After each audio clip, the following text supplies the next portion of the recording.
I'm sure you've heard a lot about the whole listening to your body thing. So in this video, I am breaking down what that actually means, and I'm doing a little bit different of a spin on it than your classic intuitive eating approach.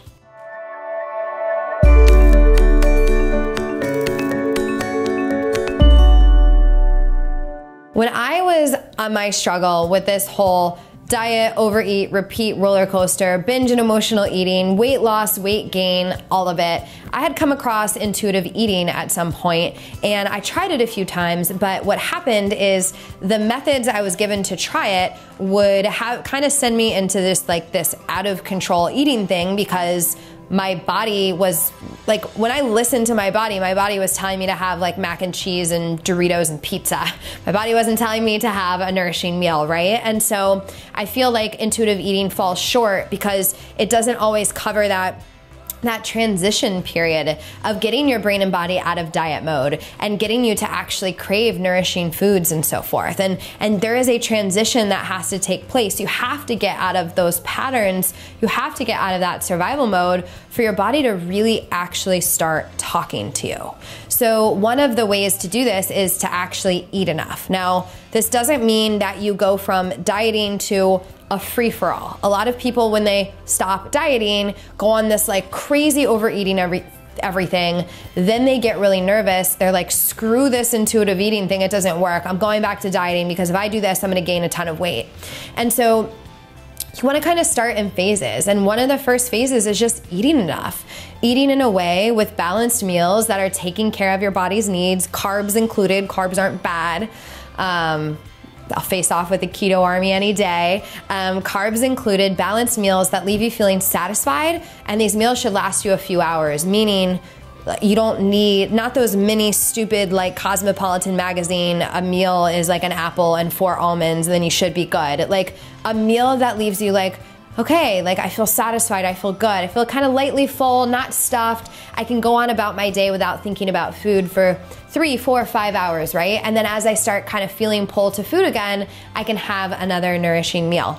So when you're kind of operating with the hunger fullness cues, you wanna make sure that you're not eating until food coma, but you're also not eating till that lightly satisfied feeling.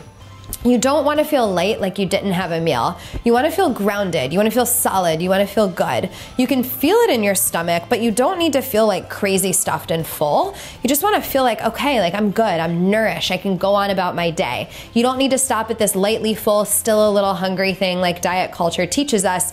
That's going to have you think about food and overeat more at your next meals. So, and then as far as hunger goes, you know, everyone's hunger cues are different. By no means do you need to wait till your stomach's growling. I'm actually hungry right now, so I'm gonna take a break after this video. And my hunger, I feel like right here, I start feeling a little spacey in my head. I start just feeling like, ooh, I need some fuel. I do not have hunger pangs right now. I don't wait until I have hunger pangs. If I do, I'm ravenous and I make quick choices that aren't always supportive, right?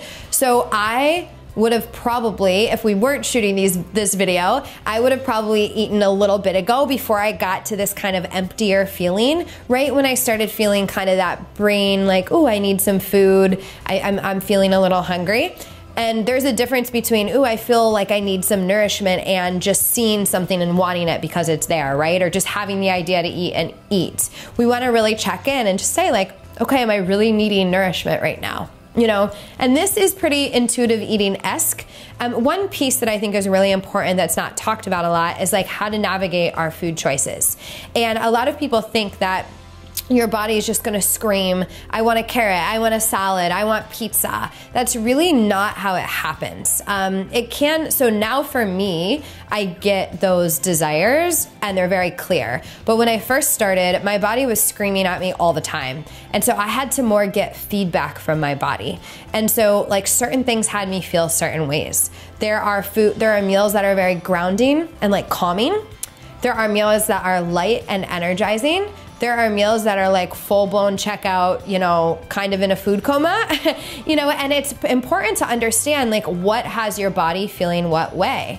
And then when you go to make your food choices, you know, check in. What's gonna physically support me right now and take care of my body's needs, but also like what's gonna support me in feeling how I wanna feel.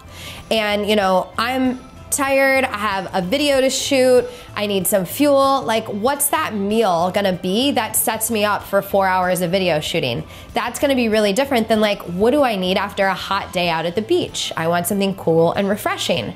It's gonna be very different than, oh my God, I had a stressful day. I just wanna get some food and chill on my couch and just have a peaceful moment. Very different, right? So making these choices based on how you desire feeling, based on the feedback you've collected from your body. And as you're taking care of your needs, as you're eating adequately, as you're showing and retraining your body that like your body needs to trust you. And the only way it's gonna build that trust is over time. So as you're doing that, your hunger fullness cues that we talked about a little earlier will start being more clear. So in the beginning, if they're not clear, go with kind of the second half of this video, right? And then as those come on, you can connect to your hunger fullness cues more. So I hope this helped kind of demystify the whole listening to your body thing. You got to start somewhere. So start with eating enough and taking care of yourself, and everything else will just naturally fall into place. So I know this can be kind of scary if you're coming from the whole diet world or coming from like the free-for-all eating, no, connection to your body at all. So if you need help with this, be sure to get the training in the link below this video. That training is going to support you and guide you to connect with your body, break out of any of these dysfunctional and unwanted cycles with your food, and really support you in finding food freedom forever. So go get that training now. Let me know in the comments or like this video if this video was supportive in any way. And be sure to come back and subscribe for videos every Tuesday, all about living a life you love in a body that you absolutely adore. I will see you on the next video. The training that I have in the description just below this video, or the link, just click someplace around this, that training is going to be what supports you with getting there.